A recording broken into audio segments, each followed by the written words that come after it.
Hello learners, welcome back to learn English by Tabassum and this is Tabassum here. So आज की video में हम बात करेंगे क्लास 12th इंग्लिश का जो हमारा चैप्टर है, chapter number 1, which name is the last lesson.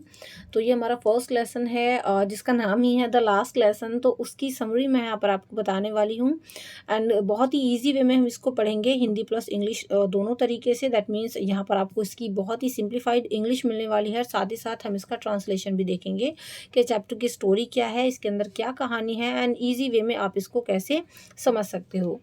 And इसको जो लिखा है वो लिखा है अल्फोंसो डॉडेट ने। काफ़ी इंटरेस्टिंग ये पूरी की पूरी स्टोरी है अगर आप इसको अच्छे से पढ़ते हो तो। सो फर्स्ट ऑफ ऑल थोड़ा सा हम देख लेते हैं अबाउट द ऑथर, यानी जिन्होंने इसको लिखा है, इस स्टोरी को, उनके बारे में। But before starting the video, अगर आप मेरे चैनल पर न्यू हैं तो आप सबसे पहले चैनल को सब्सक्राइब करें, बेल आइकन को प्रेस करें, क्योंकि यहाँ से आपको सारी लेटेस्ट अपडेट्स एंड इंग्लिश के सिलेबस रिगार्डिंग वीडियोस बहुत ईजी तरीके से मिलती रहती हैं।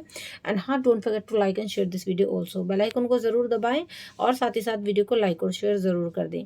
इसके अलावा अगर इंग्लिश के अलावा आपके पास अदर सब्जेक्ट्स हैं तो उसके लिए आप मेरे दूसरे चैनल को विजिट कर सकते हैं, which name is PSC for CBSC, जहाँ पर आपको CBSC बोर्ड की सारी अपडेट और साथ ही साथ डिफरेंट सिलेबस की स्टडी ईजिली करने को मिल जाती है। सो इस चैनल का लिंक मैं नीचे दे दूँगी डिस्क्रिप्शन बॉक्स के अंदर। Now let's get started. First of all let's see about the author. जो ऑथर हैं अल्फोंसो डॉड, उनके बारे में जस्ट यहाँ पर हम थोड़ा सा देख लेते हैं। अल्फोंसो डॉड जो थे 1814 टू 1897, वो एक French novelist and short story writer थे। ठीक है, तो उनके बारे में बहुत ज़्यादा पूछा वैसे नहीं जाता, बट आपको थोड़ा बहुत तो पता होना ही चाहिए। एंड हाँ बच्चों, अगर आपने अपना सिलेबस नहीं देखा है सेशन 22-23 का, तो वो वीडियो का लिंक भी डिस्क्रिप्शन बॉक्स में आपको मिल जाएगा। मैंने बहुत ईजी वे में आपको सिलेबस समझाया हुआ है कि कौन कौन से चैप्टर्स आने हैं, क्या टॉपिक अभी आपको पढ़ने हैं। तो अभी first of all let's see the introduction of this chapter. तो इंट्रोडक्शन हम लोग देख लेते हैं इसका। The present lesson is set during the days of Franco-Prussian war 1870 to 1871, in which France was defeated by Prussia lead by Bismarck. ये जो lesson है ये फ्रैंको प्रुशियन वॉर के दौरान का लिखा हुआ है, मतलब उसी की स्टोरी पर बेस्ड है ये पूरा का पूरा लेसन। और ये फ्रैंको प्रुशियन वॉर कब हुई थी? 1870-71। ठीक है, और इस वॉर में क्या हुआ था? France was defeated by Prussia, तो फ्रांस हार गया था प्रुशिया के द्वारा, और led by Bismarck. At that time Prussia consisted of what now are the nations of Germany, Poland and some parts of Austria. उस टाइम पर प्रशिया के अंदर जो है ये चीज़ें आती थी, जो कि अब जर्मनी है, पोलैंड है और कुछ पार्ट्स हैं ऑस्ट्रिया के। तो ये सब दैट टाइम क्या हुआ करता था? ये सब हुआ करता था प्रशिया के under. In those days the teaching of the French language was in vogue. उस दौरान फ्रेंच लैंग्वेज को पढ़ना एक बहुत ही वॉग, मतलब बहुत ही प्रचलित था। But under the new setup this language was to be stopped in schools of Alsace and Lorraine districts that came under the regime of Prussia. लेकिन उस टाइम पर क्या हुआ, ये जो न्यू सेटअप आया था, बिकॉज वहाँ पर जो है प्रशिया हार गया था। ठीक, सॉरी, फ्रेंच जो है हार गया था, तो दैट टाइम फ्रेंच लैंग्वेज को भी बैन किया जाना था। जब फ्रेंच हार गया तो ये जो नया सेटअप आया उसमें जो लैंग्वेज चल रही थी ऑलरेडी, फ्रेंच जो लैंग्वेज थी उसको स्टॉप किया जाना था, क्योंकि फ्रेंच हार गया था, तो इसलिए वहाँ पर फ्रेंच लैंग्वेज को भी बैन किया जा रहा था। तो अल्सेक एंड लॉरेन दो डिस्ट्रिक्ट थे जो इस रिजाइम यानी प्रशिया और रिजाइम ऑफ प्रशिया के अंदर आते थे। Side by side the orders came from Berlin to teach only German schools of both these districts instead of French. और साथ ही साथ ऑर्डर भी आ गया था बर्लिन से कि अब जो है जर्मन ही पढ़ाई जाएगी स्कूल्स में। ठीक है, तो ये जितने भी डिस्ट्रिक्ट थे, अल्सेक एंड लॉरेन जो डिस्ट्रिक्ट थे, इनमें अब जर्मन लैंग्वेज पढ़ाई जानी थी इंस्टीड ऑफ फ्रेंच। फ्रेंच ना पढ़ाकर अब क्या पढ़ाई जानी थी? German language. आगे पढ़ते हैं। In one of the schools of these districts M Hamel was teaching French for the last 40 years and its teaching was to be stopped. और ये जो अल्सेक एंड लॉरेन जो स्कूल थे, इनमें से किसी एक के स्कूल में, जो दोनों डिस्ट्रिक्ट थे इनमें से किसी एक का कोई स्कूल था, तो उस स्कूल के अंदर एम हैमल जो थे वो एक टीचर थे जो फ्रेंच लैंग्वेज पढ़ाया करते थे लास्ट 40 ईयर्स से, तो he was a French teacher, ठीक है। लेकिन अब क्योंकि फ्रेंच लैंग्वेज को बैन किया जा रहा था, तो उनकी जो फ्रेंच टीचिंग थी उसको भी स्टॉप किया जाना था। Consequently M Hamel had to leave the school, और उसी वजह से जो एम हैमल थे उनको भी स्कूल को छोड़ना था। On his departing day he taught his last lesson with utmost zeal, complete dedication and 100% involvement in his teaching। और जो जब जिस दिन ये जा रहे थे वहाँ से, एम हैमल मतलब जिस दिन वो वहाँ से विदा लेते, उस दिन उन्होंने अपना लास्ट लेसन पढ़ाया बच्चों को, बहुत ही डेडिकेशन के साथ, बहुत ही मतलब अपना 100% इन्वॉल्वमेंट के साथ उन्होंने अपना लास्ट लेसन बच्चों को पढ़ाया। He also highlighted the importance of learning one's language for the very existence of a race. और उन्होंने ये भी हाईलाइट किया कि किसी भी इंसान के लिए उसकी लैंग्वेज पर पकड़ बनाए रखना कितना ज़रूरी है, अगर उसको जो है किसी भी रेस में एग्जिस्ट करना है तो। As he had been there for the last 40 years he had got totally mixed up with the soul and the people of that area. क्योंकि उन्होंने पिछले 40 साल यहाँ बिताए थे, तो इसलिए यहाँ की मिट्टी में और यहाँ के लोगों से वो काफ़ी घुल मिल गए थे, मतलब उनको काफ़ी यहाँ से अटैचमेंट हो गया था। A large gathering of old villagers had gathered there in the school to see him off for the last time।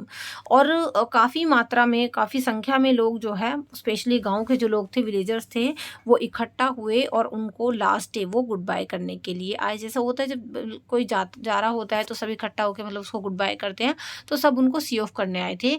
He was beautifully dressed in accordance with the occasion, but his mind was deeply troubled to leave that school.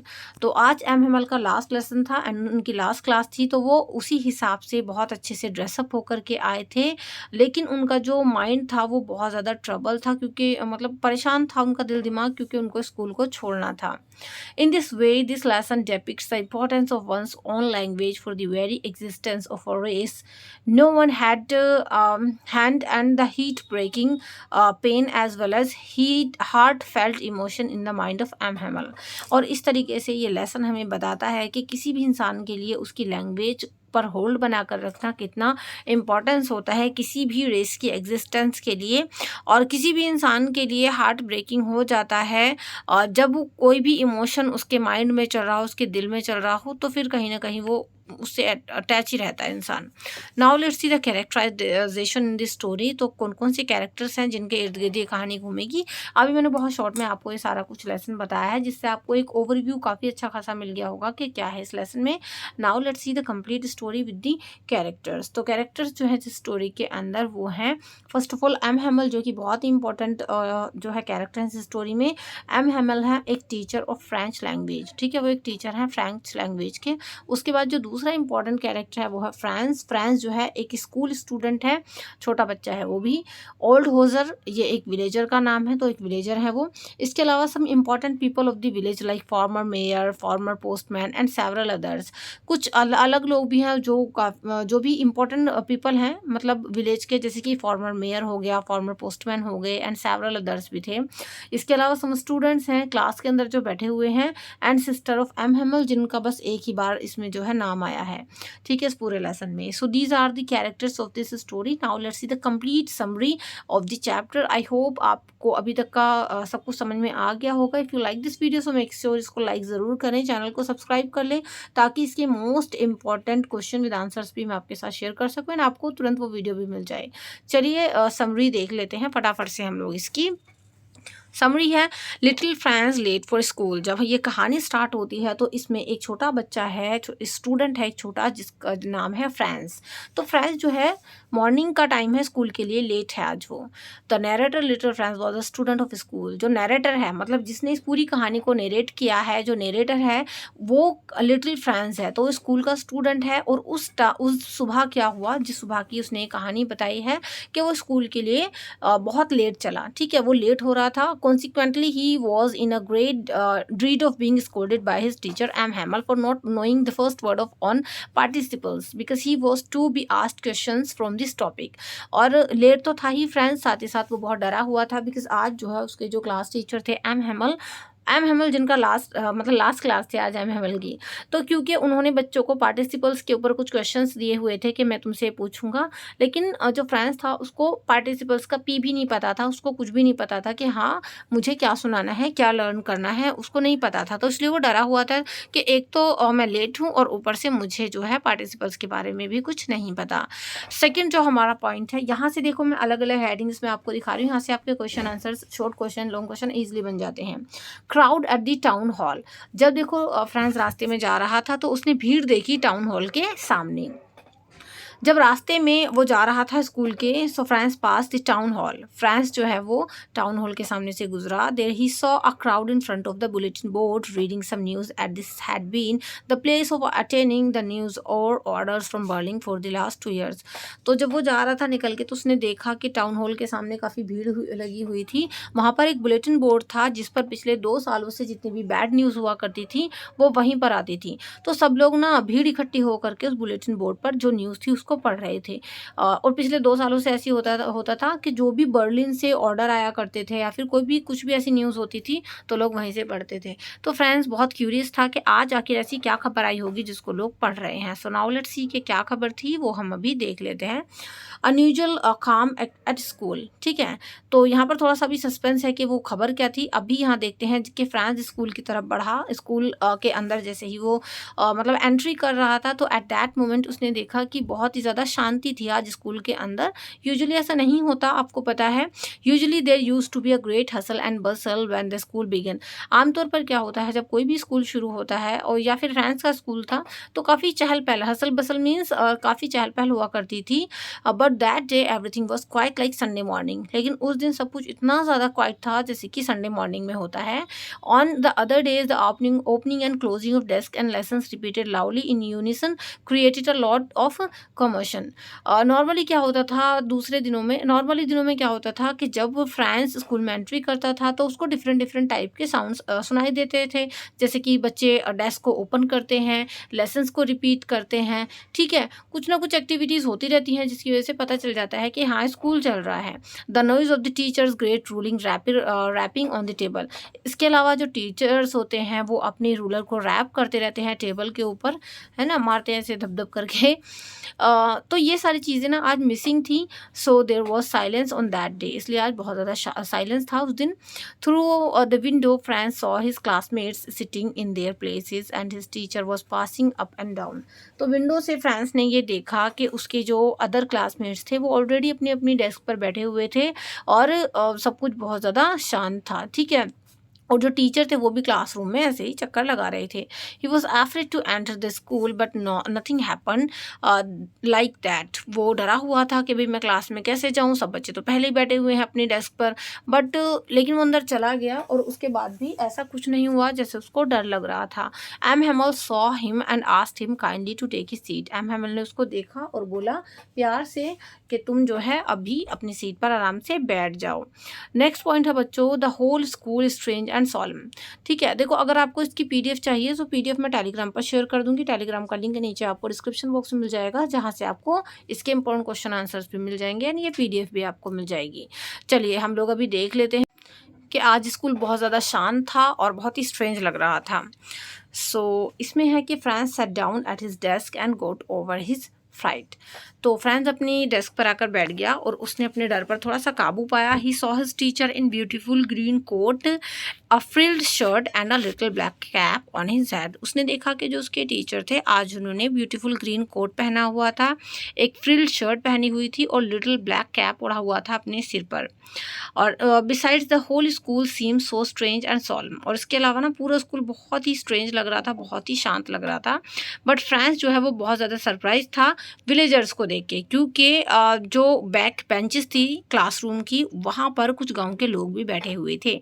और वो गांव के लोग कौन कौन थे? The former mayor, एक पूर्व मेयर थे, पूर्व पोस्टमास्टर थे और इसके अलावा भी काफ़ी सारे लोग थे जो गांव के लोग थे। M Hamel announced it was as their last French lesson according to an order from Berlin. और एम हैमल ने भी अनाउंस कर दिया कि आज उनका लास्ट लेसन है, ये फ्रेंच का लास्ट लेसन था, क्योंकि बर्लिन से ऑर्डर आया था कि अब जो है फ्रेंच लैंग्वेज नहीं पढ़ाई जाएगी। सो दैट्स हाउ, इस तरीके से यहाँ पर आज उनका लास्ट लेसन होने वाला था ना। नेक्स्ट हेडिंग है बच्चों इसकी, a sudden change in French views. देखो अब तक क्या होता था कि फ्रेंच ना टीचर से बड़ा मतलब चिढ़ता था, क्योंकि एम हैमल उसको बहुत ही स्ट्रिक्ट लगते थे। तो लेकिन क्योंकि उसको डांटते थे। नॉर्मली क्या होता है, कुछ बच्चों को अपने कुछ टीचर्स मतलब अच्छे नहीं लगते, या फिर क्योंकि उनको लगता है टीचर तो डांट रहे हैं, ये है वो है। तो ऐसे ही ना फ्रेंच के साथ था, उसको नॉर्मली एम हैमल बहुत खतरनाक टाइप के लगते थे कि ये तो मतलब डांटते हैं, स्ट्रिक्ट हैं। लेकिन a sudden change in French views, आज फ्रेंच का जो व्यू था उनको लेकर के उसमें बदलाव आ गया था। आज फ्रांस की जो फीलिंग थी एम हैमल को लेकर वो चेंज हो रही थी। To hear of the last French lesson from the mouth of M Hamel, Franz was much astonished. जैसे ही फ्रेंच ने ये सुना कि आज उसका लास्ट फ्रेंच लेसन है और आज जो है एम हैमल की लास्ट क्लास है, तो वो बहुत ज़्यादा दुखी सा हो गया, सरप्राइज भी हो गया। He was much sorry for not learning his French lessons, और आज उसको बहुत फील हो रहा था कि मैंने अपने फ्रेंच लेसन्स को अच्छे से लर्न नहीं किया। Earlier he never took any interest in his studies, इससे पहले उसने कभी ना अपनी स्टडी में इतना इंटरेस्ट ही नहीं दिखाया। He started liking M Hamel and forget all about his ruler as well as his troubling behavior। और आज जो है उसको एम हैमल अच्छे लग रहे थे, उसको वो पसंद आ रहे थे, और अब वो उनके ट्रबलिंग बिहेवियर के बारे में भूल गया था। अब वो ये नहीं सोचना चाहता था कि एम हैमल जो है कितने स्ट्रिक्ट थे या फिर जो भी था, अब वो उनको अच्छे मतलब अब वो फ्रेंड्स को अच्छे लग रहे थे। Everyone wanted to thank M. Hamel for his 40 years of faithful service and of showing their respect for the country that was theirs more। और यहाँ पर जो गांव के लोग इकट्ठा हुए थे, वो सभी लोग एम हैमल को उनकी 40 इयर्स की फेथफुल सर्विस के लिए थैंक यू बोलने के लिए इकट्ठे हुए थे। ये एक तरीके का जो है ट्रिब्यूट था एम हैमल के लिए कि भाई आपने 40 इयर्स यहाँ पर अच्छे से बच्चों को पढ़ाया है, इतने फेथफुल तरीके से अपनी सर्विस प्रोवाइड की है, तो सब उनको जो है रेस्पेक्ट शो करने के लिए क्लासरूम में इकट्ठा हुए थे। Now let's see the next topic, जो कि है हमारा calling the narrator's name. Narrator कौन है हमारे? नरेटर फ्रेंच है, मतलब ये छोटा बच्चा है। तो अब फ्रेंच की बारी आ गई थी पार्टिसिपल्स सुनाने की, ठीक है, क्योंकि पार्टिसिपल्स दिए हुए थे उनको। तो देखो, when Franz was called to recite, he got mixed on the first words and stood there holding on to his desk। जब फ्रांस का नाम पुकारा गया कि भाई चलो तुम सुनाओ, तो फ्रांस जो है सारी चीज़ों को मिक्सअप कर गया और एक भी वर्ड नहीं सुना पाया, और वो खड़ा होके ऐसे ही अपने डेस्क पर चुपचाप खड़ा रहा। His teacher M Hamel instead of scolding Franz made him feel very ashamed. M Hamel ने उसको डांटा तो नहीं, लेकिन हाँ उसको बहुत अशेम्ड फील कराया। The teacher pointed out that the parents of Franz kept him away from learning on one or the other excuse. तो टीचर जो थे एम हैमल, उन्होंने ये पॉइंट आउट किया कि जो पेरेंट्स थे ना फ्रांस के, उन्होंने उसको पढ़ाई से तो दूर रखा, दूसरी चीज़ों में कामों में लगाए रखा। इवन ना केवल उन्होंने जो है ना फ्रांस से ये बात बोली थी, बल्कि जितने भी लोग वहाँ पर थे उन्होंने सभी के लिए पॉइंट आउट किया था कि जो पेरेंट्स होते हैं वो बच्चों की पढ़ाई पर ध्यान ना देकर उन्हें दूसरे कामों में लगाए रखते हैं, so that they can earn more money, है ना। तो ऐसे वो मतलब बता रही थी कुछ चीज़ों को। नेक्स्ट है इम्पोर्टेंस ऑफ फ्रेंच लैंग्वेज। तो देखो फ्रेंच लैंग्वेज की क्या इंपॉर्टेंस है, now let's C. According to M. Hamel, then M. Hamel told that the French language was the most beautiful language in the world। अब M. Hamel ने बताया कि जो फ्रेंच लैंग्वेज है वो वर्ल्ड की मोस्ट ब्यूटीफुल लैंग्वेज है, ठीक है, खाली ब्यूटीफुल ही नहीं थी। एम हैमल के अकॉर्डिंग फ्रेंच लैंग्वेज वर्ल्ड की मोस्ट ब्यूटीफुल, मोस्ट क्लियर और मोस्ट लॉजिकल लैंग्वेज है, ठीक है। हर किसी को अपनी लैंग्वेज अच्छी लगती है, हमें भी अपनी लैंग्वेज अच्छी लगती है। ऐसे ही एम हैमल बता रहे थे कि हाँ फ्रेंच लैंग्वेज कितनी अच्छी है। He called the present gathering to guard the language and never forget it because for enslaved people holding fast the language becomes the key to their prison।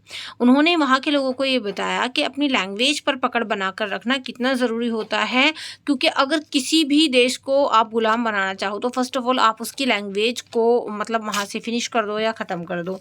तो एम हैमल कह रहे थे कि अगर कोई भी इंसान अपनी लैंग्वेज पर होल्ड करके रखता है, उस पर अच्छे से पकड़ बना के रखता है, तो उसको आसानी से गुलाम नहीं बनाया जा सकता, क्योंकि अपनी लैंग्वेज को थाम कर रखना ऐसा होता है मानो अपनी ही जेल की चाबी खुद के हाथों में हो। So they must guard their own language, इसलिए लोगों को यानी जो वहाँ के लोग थे उनको अपनी लैंग्वेज को गार्ड करना चाहिए। ठीक है, चलिए। एन अमेजिंग टीचिंग, इसके बाद एम हैमल ने बहुत ही अच्छी टीचिंग की बच्चों के साथ। Then M Hamel taught grammar so dedicatedly that friends understood it very well. इसके बाद एम हैमल ने आज ग्रामर इतना डेडिकेशन के साथ पढ़ाया कि फ्रेंड्स को सब कुछ समझ में आ गया। मतलब वो फ्रेंड्स जो आज तक कभी इंटरेस्ट ही नहीं लेता था अपने पढ़ाई में, अपनी लर्निंग में, आज वो इतना सीरियस था कि वो सुन भी ध्यान से रहा था, सो दैट उसको समझ में भी वेरी इजीली तरीके से आ गया। ही explained everything in detail and which much patience. तो एम हैमल ने इतना ज़्यादा मतलब एक्सप्लेन किया, इतना अच्छे तरीके से पेशेंस के साथ उन्होंने एक्सप्लेन किया कि बच्चों को समझ में भी अच्छे से आया। It seem that M Hamel was intending to give all in one stroke he knew before going away. और आज ऐसा लग रहा था जैसे कि एम हैमल जाने से पहले एक ही बारे में, एक ही झटके में बच्चों के माइंड में सब कुछ भर देना चाहते थे। ऐसा लग रहा था वो सब कुछ एक ही झटके में सिखा देना चाहते थे। Whereas he was broken with the news of the last lesson, और हालांकि वो खुद टूटे हुए थे इस न्यूज़ से कि आज ये उनका लास्ट लेसन होने वाला है। Now let's see the last heading of the chapter. तो ये देख लेते हैं विवला फ्रांस। तो इसकी प्रोनाउंसिएशन थोड़ी सी हो सकता है इधर उधर हो जाए। सो विवला फ्रांस का मीनिंग क्या होता है वो हम देख लेते हैं। Then they had a lesson in history. इसके बाद ग्रामर के बाद उन बच्चों ने हिस्ट्री का लेसन पढ़ा। ठीक है, देखो विवला फ्रांस का मतलब होता है कि फ्रांस हमेशा अमर रही। जैसा हम बोलते हैं ना कि मेरा भारत महान, ऐसे ही इसका मतलब है कि फ्रांस अमर रहे। तो अब इसके बाद क्या हुआ, ग्रामर के बाद बच्चों ने हिस्ट्री का लेसन पढ़ा। All the baby chanted their ba be bu be bo bu मतलब जो बेबी थे वहाँ पर उन्होंने अपने लेसन को चैंट किया, बा बी बी बो बू, इस तरीके से। The old hosier was holding his primer in his hands and spelled letters with them. जो ओल्ड होजर थे वो भी आज अपनी पुरानी प्राइमर लेकर के आए थे और उन्होंने उसको अच्छे से पकड़ा हुआ था, क्योंकि वो भी ऐसा लग रहा था वो भी आज पढ़ने आए हैं। France remembered that last lesson very well, और फ्रांस को वो लास्ट लेसन बहुत अच्छे से याद रहा। It was noon and all at once the church clock struck 12 and the English। अब क्या हुआ कि चर्च ने 12 बजा, मतलब चर्च की जो क्लॉक थी उसने 12 बजा दिए। ठीक है। At the same moment the Trump's of Prussian soldiers sounded under their Windows, और उसी मोमेंट पर उनकी विंडो के बाहर जो प्रशियन के सोल्जर्स थे और उनके ट्रम्प्स की भी आवाज़ें जो है आने लगी, क्योंकि ड्रिलिंग वगैरह वो लोग करते रहते थे। M Hamel stood up in his chair. तो बस घड़ी ने 12 बजाए, एम हैमल तुरंत अपनी चेयर से खड़े हो गए। He looked very pale and powerless, और वो देखने में ऐसा लग रहा था जैसे कि बिल्कुल पेल पड़ गए हों, मतलब सफ़ेद पड़ गए हों, और पावरलेस, बिल्कुल एकदम उनके अंदर जान भी ना बची हो, क्योंकि वो बहुत ज़्यादा इमोशनल थे। He tried to speak and call them his friends but something choked him.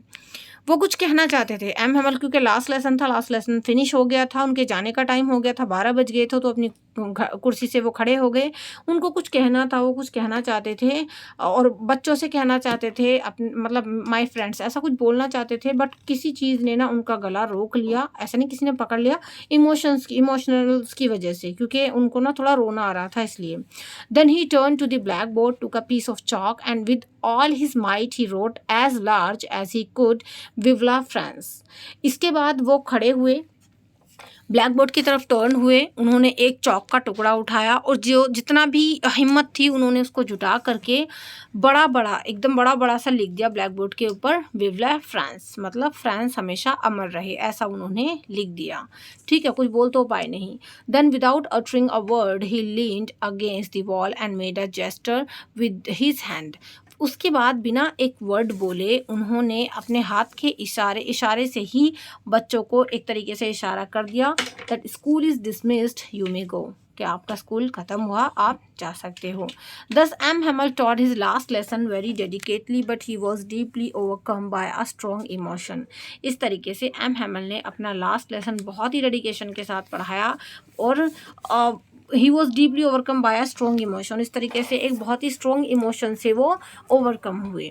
सो बच्चों, यहाँ पर हमने अपने फर्स्ट लेसन को, जिसका नाम है द लास्ट लेसन, उसको अच्छे से देख लिया है कि इसके अंदर क्या क्या है। मैंने आपको introduction, characterization, then summary of the complete chapter बता दी है। अगर आपको वीडियो पसंद आई हो, कहानी समझ में आई हो, तो वीडियो को लाइक करें, अपने कच्चे और पक्के सभी फ्रेंड्स के साथ शेयर करें। एंड हाँ, don't forget to subscribe my channel hitting the bell icon. ठीक है, फटाफट से चैनल को सब्सक्राइब कर लो। इसके अलावा नेक्स्ट वीडियो में we will discuss the important question of answers of this chapter, तो इसलिए आप मेरे साथ जुड़े रहें।